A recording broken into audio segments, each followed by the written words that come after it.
ഇത് നമ്മൾ ഒരു ബ്രേക്ക്ഫാസ്റ്റ് റെസിപ്പി ആയിട്ട് ചെയ്യാൻ വേണ്ടിയിട്ട് പോകുന്നത് ഭയങ്കര സിമ്പിളായിട്ട് റെഡി ആക്കിയിട്ട് എടുക്കണം.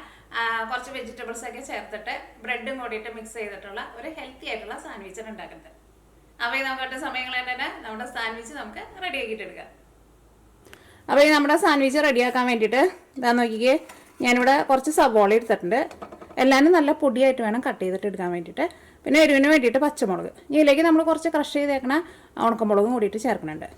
പിന്നെ ക്യാപ്സിക്കം, ക്യാരറ്റ്, കുറച്ച് മല്ലിയില, ഇതെല്ലാം കൂടിയിട്ട് നമുക്കൊരു ബൗളിലേക്ക് ഇടാം.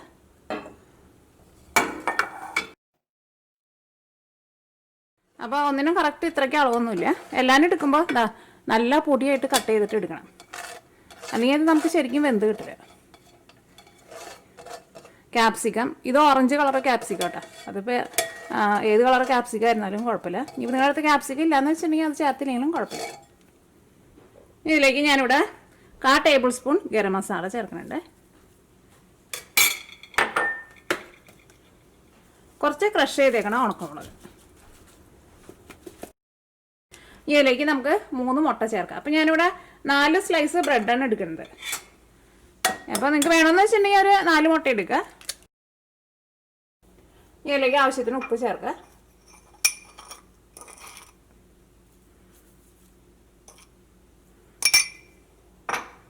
ഇതെല്ലാം കൂടിയിട്ട് നന്നായിട്ടൊന്ന് മിക്സ് ചെയ്യുക. ഇനി ഞാനിതിലേക്ക് ഒരു 2 ടേബിൾ സ്പൂൺ പാലും കൂടിയിട്ട് ചേർക്കുന്നുണ്ട്. അപ്പോൾ നമ്മുടെ ഈ മുട്ട ബ്രെഡിൻ്റെ മുകളിൽ ഒഴിച്ചിട്ട് എടുക്കുമ്പോൾ കുറച്ചും കൂടി നല്ല സോഫ്റ്റായിട്ട് വരും. അതിപ്പോൾ പാൽ നിങ്ങൾക്ക് വേണമെന്ന് വെച്ചിട്ടുണ്ടെങ്കിൽ ചേർത്താൽ മതി. പാലും കൂടി ചേർത്തിട്ടുണ്ടെങ്കിൽ കുറച്ചും കൂടി നല്ലതാണ്. ഇതെല്ലാം കൂടിയിട്ട് നന്നായിട്ട് മിക്സ് ആവണം. ഇതിലേക്ക് 2 ടേബിൾ സ്പൂൺ പാല് ചേർക്കുക. ഈ പാലും കൂടിയിട്ട് നന്നായിട്ട് മിക്സ് ചെയ്യുക. നമ്മുടെ സാൻഡ്വിച്ച് ഉണ്ടാക്കാനുള്ള മിക്സിങ് റെഡി ആയിട്ടുണ്ട്. ഇനി നമുക്കൊരു പാൻ വെച്ചിട്ട് ചൂടാക്കാം. ഇതിലേക്ക് നിങ്ങൾക്ക് വേണമെന്ന് വെച്ചിട്ടുണ്ടെങ്കിൽ ബട്ടർ ചേർക്കുക, അല്ലെങ്കിൽ സാധാരണ നമ്മൾ കറിക്കൊക്കെ ഉപയോഗിക്കുന്ന ഏതെങ്കിലും ഓയിൽ ചേർക്കാം. അപ്പോൾ ഞാനിവിടെ കുറച്ച് ഓയിലാണ് ഒഴിക്കുന്നത്. ഇനി ഇതിലേക്ക് 4 സ്ലൈസ് ബ്രെഡ് വയ്ക്കാം. ബ്രെഡിൻ്റെ ഈ സൈഡ് ഞാനൊന്ന് കട്ട് ചെയ്തിട്ടുണ്ട് കേട്ടോ. അപ്പം 4 സ്ലൈസ് ബ്രെഡ് വയ്ക്കാം.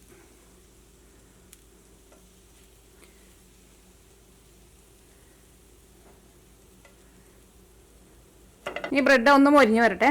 അപ്പം നമ്മുടെ ബ്രെഡിൻ്റെ ഒരു സൈഡ് മൊരിഞ്ഞിട്ടുണ്ട്, മറ്റേ സൈഡ് തിരിച്ചിടാം.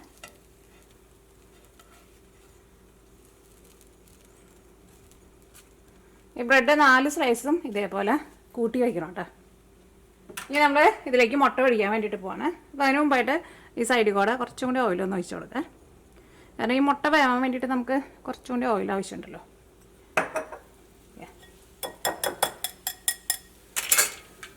ഇതിൻ്റെ മുകളിലേക്ക് മുട്ടയുടെ ഇതേപോലെ എല്ലായിടത്തും ഒന്ന് ലെവൽ ചെയ്ത് കൊടുക്കാം.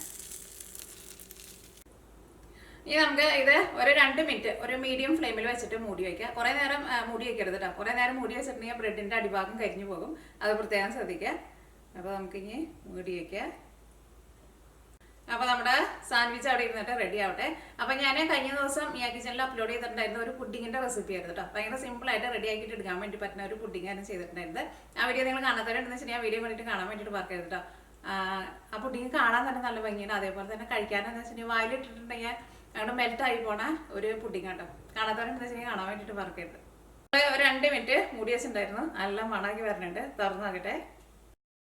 ഇനി ഇത് നമുക്ക് മറ്റേ സൈഡും കൂടിയിട്ട് തിരിച്ചിട്ടിടണം. അപ്പോൾ എളുപ്പത്തിന് വേണ്ടിയിട്ട് ഞാനിവിടെ ഫസ്റ്റ് ഈ പാനിലേക്ക് കമത്താൻ വേണ്ടിയിട്ട് പോവാം കേട്ടോ. അത് കഴിഞ്ഞിട്ട് നമുക്ക് മറ്റേ സൈഡ് തിരിച്ച് വയ്ക്കാം, അല്ലെങ്കിൽ നമുക്കിത് തിരിച്ചിടാൻ വേണ്ടിയിട്ട് പാടായിരിക്കും.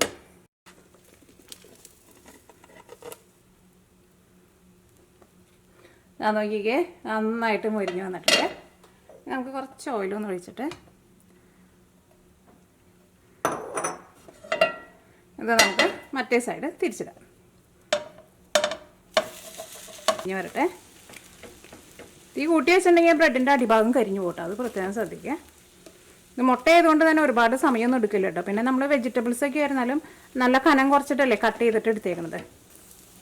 അപ്പോൾ ഇതിൻ്റെ അടിഭാഗവും ശരിക്കും വെന്തിട്ടുണ്ടാവും. ഇനി നമുക്ക് തീ ഓഫ് ചെയ്യാം. നമ്മുടെ സിമ്പിളായിട്ടുള്ള എഗ് സാൻഡ്വിച്ച് റെഡി ആയിട്ടുണ്ട്. ഇത് നമുക്കൊരു 4 പീസായിട്ട് കട്ട് ചെയ്യാം. ഇതൊരു 4 പേർക്ക് കഴിക്കാനുള്ളതുണ്ടാവും. അപ്പോൾ നിങ്ങൾക്ക് വേണമെന്ന് വെച്ചിട്ടുണ്ടെങ്കിൽ ഒരു 3 മുട്ടയ്ക്ക് പകരം 4 മുട്ട വരെ എടുത്താലും കുഴപ്പമൊന്നുമില്ല കേട്ടോ. പിന്നെ ഞാൻ നേരത്തെ പറഞ്ഞ പോലെ ചീസ് ഇഷ്ടമാണെന്ന് വെച്ചിട്ടുണ്ടെങ്കിൽ കുറച്ച് ചീസും കൂടിയിട്ട് അതിൻ്റെ മുകളിലൊന്ന് ഇട്ട് കൊടുക്കാം.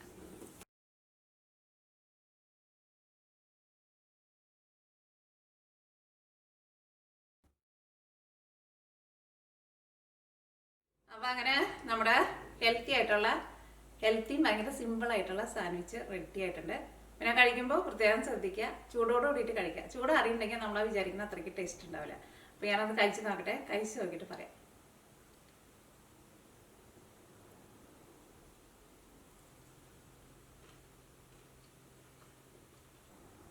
നല്ല നല്ല അടിപൊളി ടേസ്റ്റാണ്.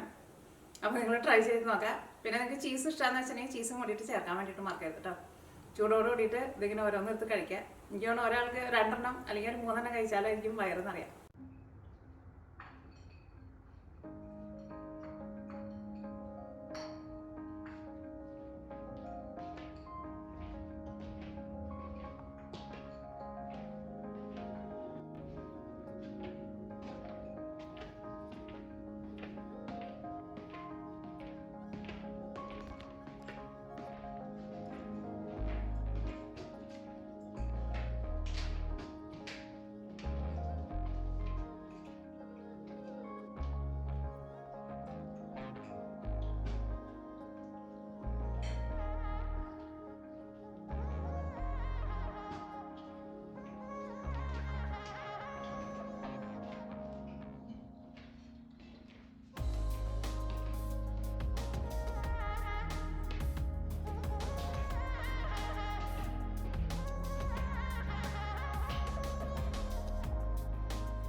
Aspen.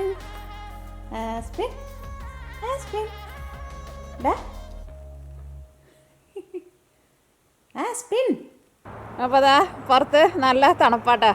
നമ്മുടെ ഇതാ പുറത്ത് നല്ല തണുപ്പാണ്. നമ്മുടെ കോഴി ഇതേ ഇവിടെ നിൽക്കുന്നുണ്ട്.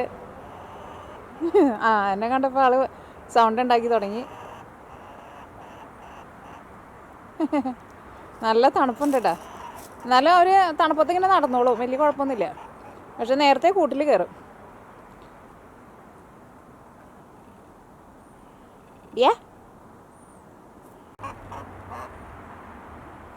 അവള് നമ്മളെ കാണുമ്പോൾ എന്തെങ്കിലുമൊക്കെ വർത്താനം ഇങ്ങനെ പറയും സൗണ്ട് ഉണ്ടാക്കിയിട്ട്.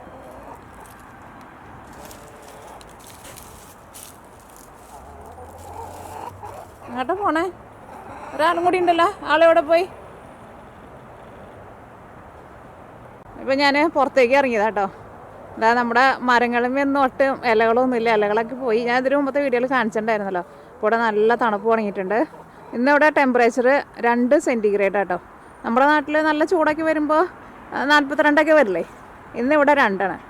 മിക്ക ദിവസവും ഇവിടെ -8 ആവാറ്. പക്ഷെ ഇന്ന് മൈനസിലേക്ക് പോയിട്ടില്ല. മൈനസിലേക്ക് പോയിട്ടുണ്ടെന്ന് വെച്ചിട്ടുണ്ടെങ്കിൽ ഇവരങ്ങനെ അധികം പുറത്തേക്ക് ഇറങ്ങില്ല കേട്ടോ. ഭയങ്കര തണുപ്പ്, ഭയങ്കര ഫ്രീസിങ് ആയിരിക്കും. ഇവിടെ ഒരു മാങ്ങ വാങ്ങിച്ചിട്ട് കുറച്ച് നാശമായിട്ടുണ്ടായിരുന്നു. അപ്പോൾ ഞാനിവിടെ ഇട്ട് കൊടുത്തിട്ടുണ്ടായിരുന്നു. അത് അണ്ണാൻ വന്ന് കഴിച്ചിട്ട് പോയേക്കെന്തെങ്കിലും കാണുന്നത്. ഇവിടെ ഞാൻ എന്തെങ്കിലും ഫ്രൂട്ട്സുകളൊക്കെ ഇങ്ങനെ ഒരുപാട് നാശമായിട്ടുണ്ടെങ്കിലല്ല, ഇങ്ങനെ ചെറുതായിട്ട് ഇങ്ങനെ പഴുപ്പൊക്കെ കൂടിയിട്ടുണ്ടെങ്കിൽ ഇങ്ങനെ പുറത്തിട്ടേക്കും. അപ്പോൾ കിളികളോ അല്ലെങ്കിൽ അണ്ണാനൊക്കെ വന്നിട്ട് കഴിക്കും. നമ്മുടെ വേറെ ഒരു കോഴി അവിടെ നിൽക്കുന്നുണ്ട് കേട്ടോ. അവൾക്ക് നന്നായിട്ട് തണുക്കണുണ്ടെന്ന് തോന്നുന്നു. ഇങ്ങനെ അനങ്ങാണ്ട് തന്നെ നിൽക്കുന്നുണ്ട്. പുതച്ച് കൊണ്ടിട്ട് നിൽക്കുക, നല്ല തണുപ്പുണ്ട്. കാരണം അവർക്ക് വേണമെന്ന് വെച്ചിട്ടുണ്ടെങ്കിൽ കൂട്ടിൽ കയറി ഇരിക്കുക കേട്ടോ. കൂടൊക്കെ തുറന്നിട്ടിട്ടുണ്ട്. പക്ഷെ എന്നാലും അവരങ്ങനെ എപ്പോഴും കൂടിൻ്റെ ഉള്ളിൽ ഇരിക്കില്ല. ഇവക്ക് നന്നായിട്ട് തണുക്കണുണ്ട്. മറ്റവളുടെ മേത്ത് കണ്ടമാനം ഇതുണ്ട്, പപ്പ്, മറ്റേ എന്താ പറയുക, ഫെദറുണ്ട്, കോഴിപ്പപ്പുണ്ട്. അത് തന്നെ അവൾക്ക് അത്രയ്ക്ക് തണുപ്പില്ല. പക്ഷേ ഇവക്ക് നല്ല തണുപ്പുണ്ട്. പിന്നെ ഇവിടെയായിരുന്നു നമ്മുടെ ഡാലിയ നിന്നിരുന്ന സ്ഥലം. ഞാൻ ഇതിനു മുമ്പത്തെ വേറൊരു വീഡിയോയിൽ കാണിച്ചിട്ടുണ്ടായിരുന്നു. വേറെ ഇനിയിപ്പോൾ പ്രത്യേകിച്ച് വേറെ ഒന്നും കാണിക്കാനൊന്നുമില്ല. ഈ തണുപ്പ് കാലത്ത് ഇനിയിപ്പോൾ ഒന്നുമില്ല. ഇനി ചെറുതായിട്ട് ചൂട് വരണം. അപ്പോഴായിരിക്കും നമ്മൾ ചെടികളൊക്കെ നട്ടിട്ട് പുതിയ പുതിയ ചെടികളൊക്കെ വരാം. നമ്മുടെ ഉണ്ടത്തി കോഴി ഇതേ ഓടി ഓടി വരണുണ്ട്. ഇവള് നല്ല തടി വെച്ചിട്ടോ. ഈ തണുപ്പ് കാലം തുടങ്ങിയ പിന്നെ നല്ല തടി വെച്ചേക്കാം അവള്. ഇവൾക്ക് എങ്ങാനും കൊളസ്ട്രോൾ വരുമെന്ന് അറിയില്ല. അവിടെ കാലുമേയും പപ്പൊക്കെ ഉണ്ട്. ആൾ ഓടണം. മറ്റേ കോഴിയുടെ അടുത്തേക്ക് പോണതാ.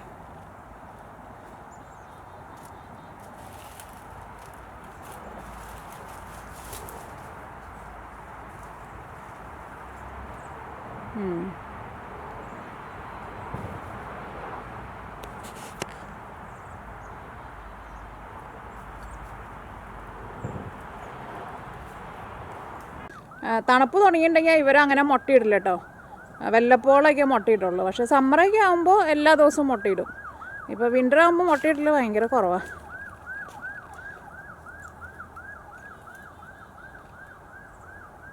തണുപ്പ് എന്തോരം ഉണ്ടെന്ന് കാണിച്ചു തരാം. ഇത് വേണ്ട, ഐസ് കിടക്കണണ്ട. ഇത് ഞാൻ കോഴിക്ക് വെച്ചിരുന്ന വെള്ളമാണ് ഐസായിട്ട് കിടക്കണ്ട. അത്രയ്ക്ക് തണുപ്പുണ്ട് കേട്ടോ പുറത്ത്. വേണ്ട, ഐസാ. തണുക്കും, നല്ല തണുപ്പാണ് പുറത്ത്. നാസ്പിൻ, നല്ല തണുപ്പാണ് പുറത്ത്. അങ്ങോട്ടൊന്നും പോകണ്ട. വേണ്ട, തണുക്കും നിനക്ക്. വേണ്ട വേണ്ട, പുറത്ത് പോകാൻ പറ്റില്ല. ആരും പോണില്ല പുറത്തേക്ക്. ഇപ്പോൾ തണുപ്പത്ത് പോയി നമ്മൾ നിൽക്കണേ ഇനിയാ. വേണ്ട വേണ്ട, തണുപ്പത്ത് പോയി ആസ്പിൻ ചത്തു പോവും. കിടക്ക്, പാലടയ്ക്കട്ടെ. എന്താ അടയ്ക്കാൻ പറ്റില്ലേ? വേണ്ട വേണ്ട. അവിടെ പോയിരിക്കണേ ആസ്പിൻ. ആസ്പിൻ,